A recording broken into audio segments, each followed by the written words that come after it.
Hey, what's going on, guys? It's Bungleby here on behalf of MMOBomb.com, and welcome back to our first impression series. Today we're taking a look at Rise of Incarnates, a new 2 vs 2 arena fighter currently in closed beta. It's being developed by Namco Bandai, the same people behind the Japanese release version of Gundam Extreme vs Full Boost, which happens to be another arena fighter that Rise of Incarnates was based upon.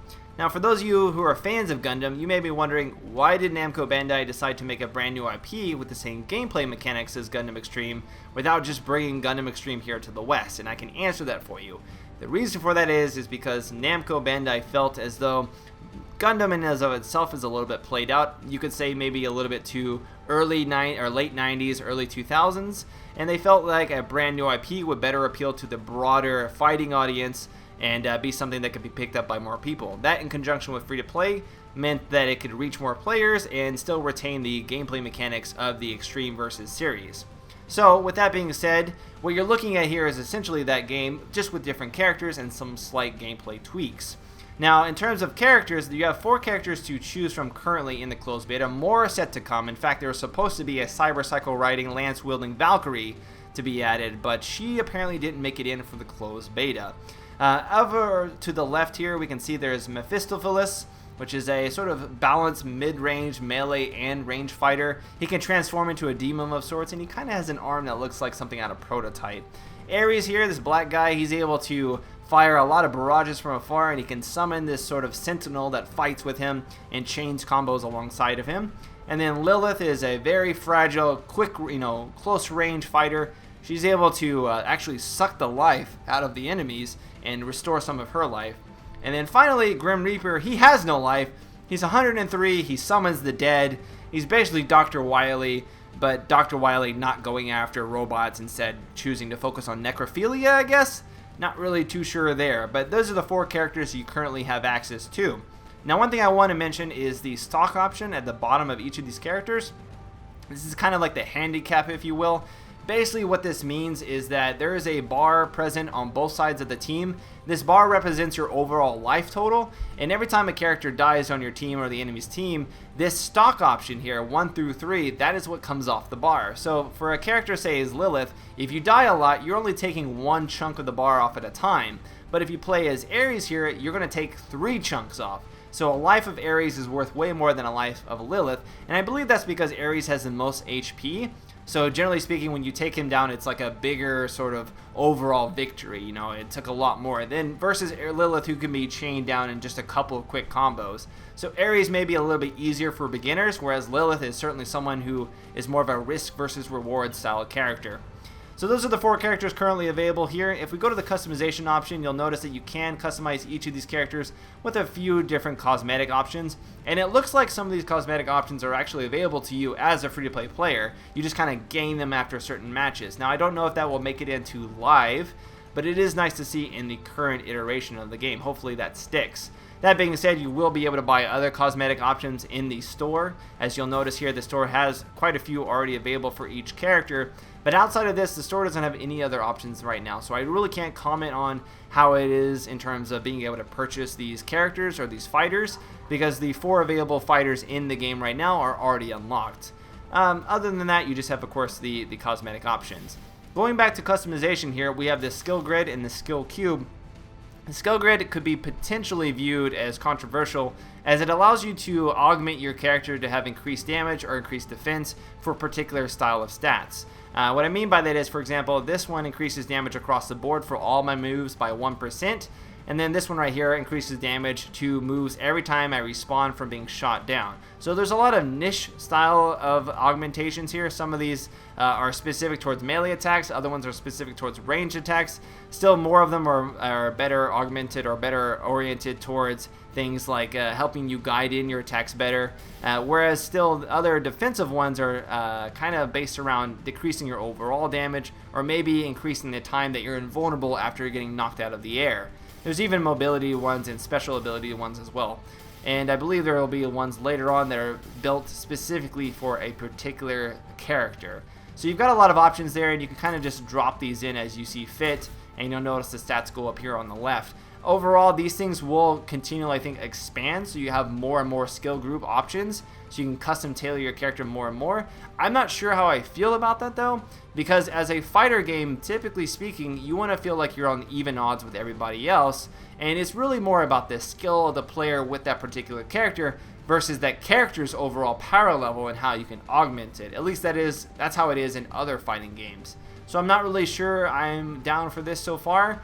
But overall, that's one of my only minor complaints I have of the game thus far, outside of course, the bugs. Now, you can take these cubes and augment them. Basically, if you're familiar with the enhancement system available in a lot of Eastern MMOs, whereby you take a bunch of items, distill them down, and then use them to power up one of your items that you want to use. That's how this works here. You take an item, you place it in the main material area, and then you can use sub-items here to boost their levels and to boost their overall effectiveness. So if you like one particular skill, you can use a bunch of these extra unused ones you have, boost it up to a really high level, and then use that in the match. You can't see what the enemy's skills are, so you're not sure how they've kind of built themselves, but you can see your allies, so that is something. Alright, enough talking there. Let's go ahead and show off the tutorial real quickly, because this is really going to be important so I can explain the gameplay mechanics before we get into a real match and you kind of understand what all is going on. As a fighting game, it's important to understand the combo mechanics available to you so you can understand the complexity of it. So besides solo and team ranked matches, there's also single matches. You can do 1v1 if you want to practice your skills. The game is more built around 2v2, so I'd recommend doing ranked matches or just custom lobbies once that option is made available, because single match doesn't really sort of, I think, it's not really specific to what the game is about, essentially. Tutorial, though, as we can see, there's a couple different tutorials here. One for controls, one for the overall system, like the idea of the mechanics, and then you have one for each of the characters. I think later on you'll also be able to train versus bots if you want to use specific abilities and kind of train versus bots who are aggressive, because the character tutorial bots, they kind of just run around and let you practice on them. That being said, let's go ahead and jump in on one of these characters here so you can see some of the different abilities and combos available to you. So as we load in here, one thing I am going to mention is the fact that I'm going to be using a controller for this first look. The game can be used on keyboard. You can use a keyboard to play the game, but it's kind of like playing Dark Souls with keyboard if you've ever tried to do that. It's all keyboard based. There's no mouse movement, and I think that partly this is because of the fact that it was originally an arcade game / a console game, so the port to the PC really is more specific towards controller controls versus keyboard. I also find that I do way better with a controller. That's just me, though. Some people may find it just fine with the keyboard. I certainly saw myself doing a lot worse. So if we look in here, we can kind of see all the different sort of special abilities available to each of the characters. This is a good way to kind of brush yourself up on what the character's strengths and weaknesses are before it starts. Ares is more of a long-range fighter, so he likes to stay back and use some of his summonable abilities to chain them together and knock players in the air and deal a lot of pain from afar. And I like the fact that it does show you some of how to use some of his more specific style attacks, so you can kind of get a gist of it before you enter a match and kind of play around. So we'll start the battle here. Like I said, these characters won't attack me, but it just allows me to show off some of the different mechanics. So first things first, we move around with the left stick, or WASD if you use a keyboard. You can also hit A to kind of dash around, and the longer you hold A, the farther you will dash, as well as the farther up you will dash if you're just kind of standing in a corner or standing still. I can dash way up here in the air, and then I can hover up here for a while and use my abilities. Right there, what you saw me do is a special tag team ability. So my ally there knocked the character in the air, and then when you knock the character in the air, you can either hit the light or heavy attack to close the distance and perform a special sort of squad ability. I don't think the AI ally here will actually perform it after I start it, but each character has their own special abilities and special squad follow-ups that they can do. Now, besides my light and heavy attack, would you just stop following me like that? Like, you're just so obsessed with me. Besides my light and heavy attacks, let's just kick you over there for a little bit, which are bound to each individual button. I can do special super versions of those, basically heavy versions of them. So the heavy version of my range attack can knock a character down, like that. And then the heavy version of my melee gets really close here and does absolutely bonkers amounts of damage. Now for Ares here, he actually can't use his heavy ability until I summon my special little helper by hitting B on the key on my controller, or I believe K on the keyboard. And this helper just allows me to chain abilities and actually gives me additional effects on each of my basic attacks. So as you'll notice, when I bring him up into the air though, the little sentinel will also throw him up as well. I can even do more specific combos based around movement. So if I push forward an attack, I can bring him up here and then put a cyclone on him, and then I could follow that up too and use like other juggle style abilities whereby I send him into the air, and then I follow it up maybe and do other attacks. There's the cyclone. He jumped out of that. You can evade, but what does it matter when you evade when you can just freaking follow it up with other really, really strong abilities? There we go. So I think Ares and then this guy actually himself, Metamorphosis, whatever his name is, those are probably my best characters I can play thus far. Now, you can't just spam ranged attacks willy-nilly forever. There's an actual ammo system you can see in the bottom right-hand corner, and once I've depleted all the ammo of a particular ranged attack, I'll have to wait for that to recharge before I'm able to shoot anything. So you can't just stay back and pick away with chip damage all the time. I was trying to follow it up there. If I wanted to send him in the air for a combo follow with my ally, I would just go up to him and do any kind of different melee attacks to knock him up like that. If I hit backspace or back on the controller stick, I can do more of a special style of melee attack. There's a couple of different ones just depending on your action movements. Let's see here if I can do this one. He's in the air, so I think maybe it's doing something different. I can use the left trigger here to change who I'm actually focused on. Since you can't move around freely with the mouse, you have this sort of lock-on feature which allows you to just keep track of where everybody is, although the camera can sometimes be a little wonky and it makes it a little difficult to keep track of who's behind you and who's assaulting you. To make it a little bit easier though, they have these little arrows that appear on the screen which denote when a character is sort of locked on or coming in close, and I believe they turn red whenever those characters are trying to attack you. There we go here. So the stamina system gets used up pretty quickly as you move around, but it does regenerate quite fast. So you're basically going to be moving around with A really fast, or spacebar, jetting around, trying to use the left trigger or the L button to dodge incoming attacks, so there is a guard option. But if players get behind you, they can of course attack you from behind, and the guard doesn't work at that point.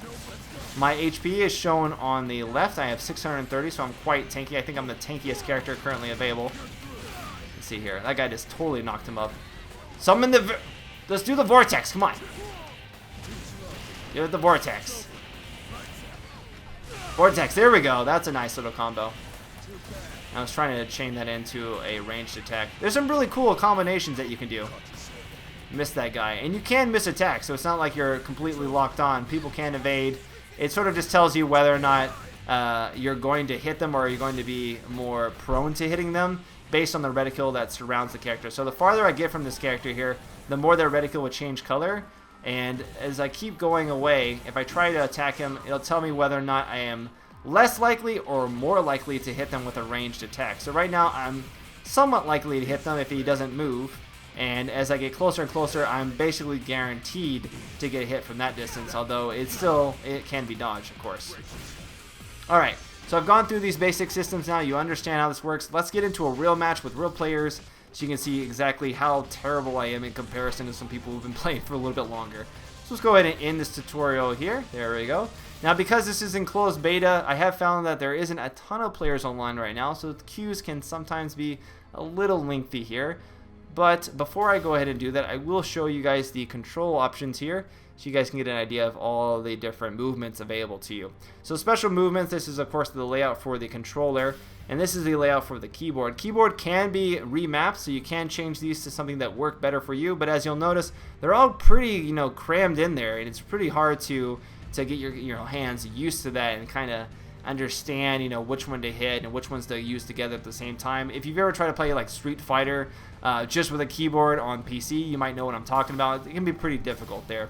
As far as remapping controllers, you can remap some of the buttons, but I don't think you can remap all of them, unfortunately. So you are stuck with a couple of pre-selected options. Hopefully they can add different control schemes for the controller for PC, but that remains to be seen. So we're going to choose Ares here as the first character I play, and we're going to go ahead and queue ourselves up here. I am rank 2, as you'll notice, and I have 88 rank points. You need 100 rank points before you rank up to the next level, and I believe that just means that you're this proficient with that character. You played this many games, or you've won this many games, or just overall had this much experience with that particular character. My overall player level is only level 5 though. So this rank is level 2 here, and you get more points for ranking up if you win, of course, than if you lose. So these queues typically take a little bit, like I said before, so we're going to go ahead and cut it right here and jump back in once we're loading into the match. See you right back in just a minute.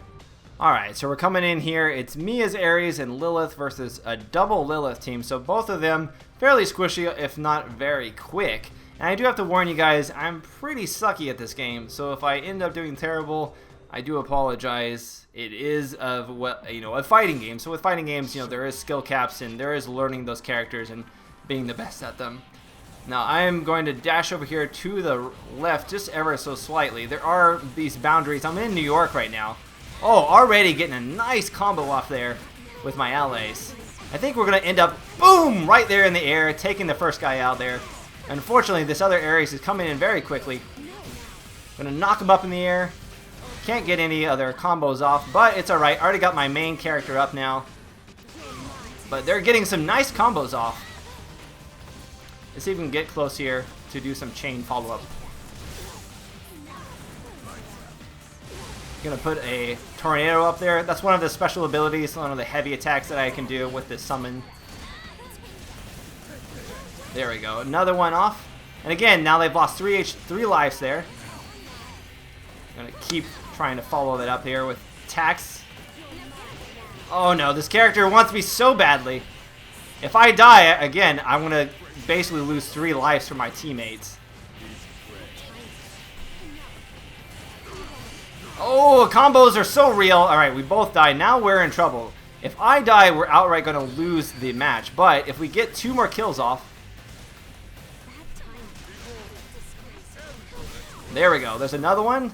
So see if we can come over here. And again, I'm more range focused, so I should pretty much just keep following here in the back. And with my other character out, he actually will follow up with additional abilities. Damn you! This guy here seems to be the better of the 2 Liliths. Got a nice combo off there. Another one. Alright, so let's try to get... Oh no, no, no! The Liliths, they are attacking in full force. There we go, I got the kill. Nice. I had to really watch it there. He's trying to get around me. I didn't get to use too much of my special melee abilities, but then again, Lilith is much more oriented around being very quick and agile. So typically speaking, I wouldn't maybe necessarily be able to get them as easily. You have to get up really quick, really close rather, before you're able to pull off those combinations. And just to give you guys an idea, I think this is maybe like, I don't know, my 5th win of the entire game out of 20 games or so. So that gives you an idea of what kind of craziness can occur and the skill cap involved in this game. Alright, so we get some rewards here. We get pretty much a consistent amount of rewards every time we do a match. And so right now I don't know if that's the total amount of rewards we can expect to get on average, or if it's just boosted for the closed beta. Again, it's kind of arbitrary right now because I don't really know the significance of each of those items added over a long period of time, how much you're going to have to use those to boost up those skill blocks later on. But why don't we go ahead and choose a different character here. I'll go with Mephistopheles. Let's go with the Grim Reaper. I'm not really great with him, but at least at the very least we can show off some of his capabilities, because who doesn't want to play a necrophiliac, Dr. Wily? It's basically like Dr. Wily decided not to go into robotics and decided to pursue taxidermy and other forms of, what was it? He just wants to work with the undead, basically, reanimate them, be a Dr. Frankenstein, if you will. He's Dr. Wily mixed with Dr. Frankenstein, essentially, wielding a giant scythe that's also a chainsaw.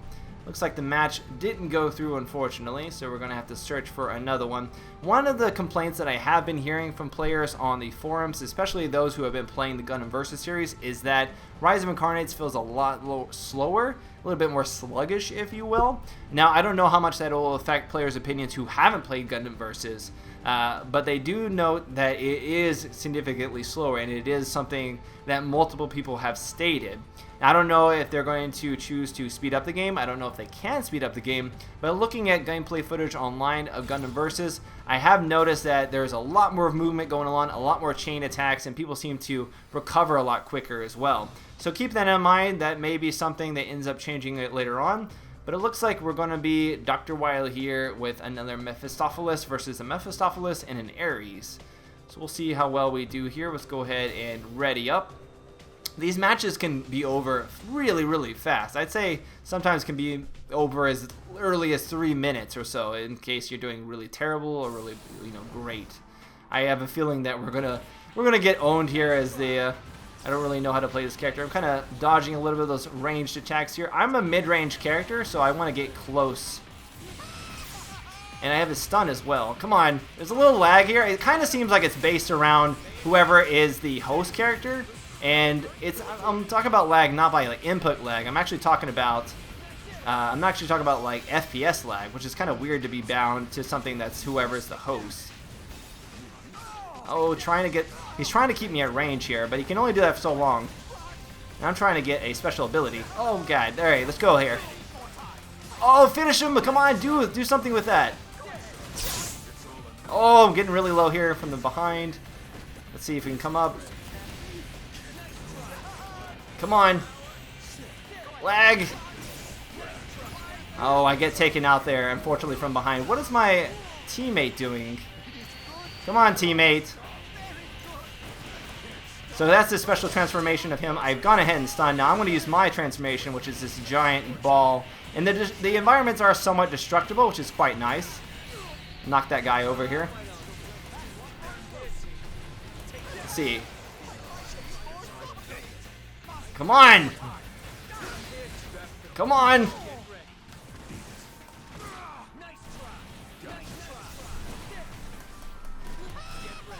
Trying to get that stun off. There we go. His special ability is a stun, and he can summon a bunch of zombies as his specials. Come on! There we go. There's another one. Alright. Now, if we get this guy here, we'll be evened up a little bit. So if I try, use my special ability here. And I can be stunned out of this, which is nice. Come on, don't die here. Don't die on me. Don't let me. Come on! There we go. Now, if we can get one more and not die, we maybe can win this match, but we're both really low. No, we're going to lose the match there, but it was close. We got one of the kills on the Ares, and that's how close it can swing back and forth in between. Now, you're not going to see as much of the combo right now because I think a lot of players are just trying to understand how to play the game, so they don't capitalize on that so much, and I would suspect this game would be a lot more fun having like a particular twos partner, if you will, someone you play strictly with and are able to communicate better. Of course, knowing how the characters work more and being able to definitely capitalize on those moments would make you all the much more better player. And it's definitely a game that has, I think, a fairly high skill cap in its current state. I think it'll just get better once they have more and more players. So there's certainly things they need to work on. Net connectivity and sort of the slugginess of the UI is certainly something they need to look into. I think Promptu, this whole UI right here is so sluggish. I think it's running at like 20 frames right now, which is crazy considering the game inside runs a lot smoother, typically speaking. But alright guys, that's going to go ahead and be my first impressions here of Rise of Incarnates. Showed you guys two of the characters, and hopefully you got a good sense of how the gameplay works. Of course, more maps and characters are set to be added as the closed beta into open beta progresses. And if you guys want to learn more about the game, do check out the full profile on MMOBomb.com. Now, like I said before, if you guys check this out over the weekend, you can play this for free in the closed beta over the weekend without having to buy into anything or gain a closed beta key. It is open closed beta for players to try out, and then I believe on Monday it'll return to its normal closed beta state. So until then, go ahead and check it out. Let me know what you guys think, and I will see you next time. Spunkify out. Later, guys.